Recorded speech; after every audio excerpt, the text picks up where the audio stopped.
Good morning po sa inyo lahat. Isa pang muli yugto na ating daily Bible blessings. Pamagat po ng ating aralin ngayong umaga ay, mahirap bang magbahagi ng Ebanghelyo? Mahirap bang magbahagi ng Ebanghelyo?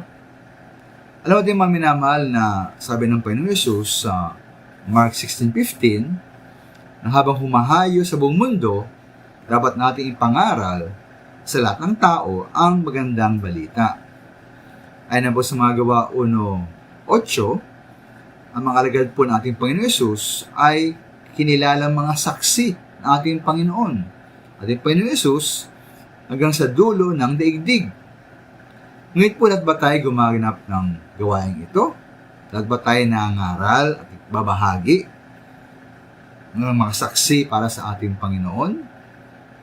Mari po isang dahilan na bantulot o natakot ang mga Kristiyano magbagi ng Ebanghelyo ay ang takot, bunga ng kakulangan sa kaalaman.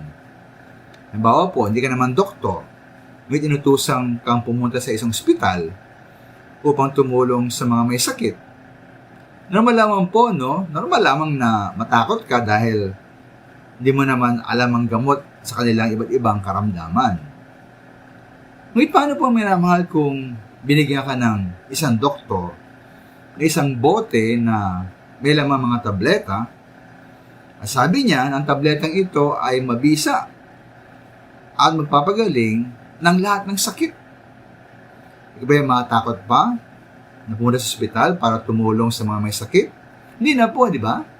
Dahil alam mo na meron kang isang gamot, kahit isang gamot lang, na kailangan mo, ilang sapat, okay na yon, sapat na yon, para sa lahat ng uri ng sakit.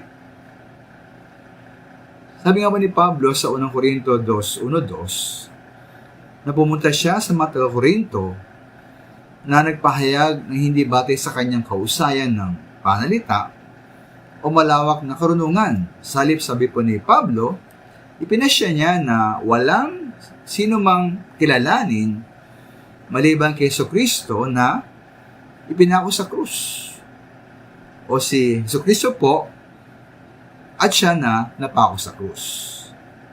Ilan pong alam ni Pablo na dapat niyang ibigay sa mga niligtas. Kaya po, natin kailangan ng maraming kaalaman tungkol sa Biblia upang ating bahagi po Ebanghelyo sa mga niligtas.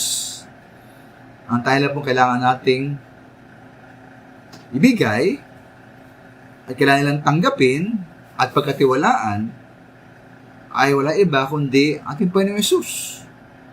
At malaman nila na siya, ating Panginoon, ay napako sa krus.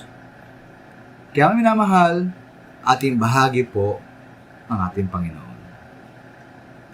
Maraming salamat.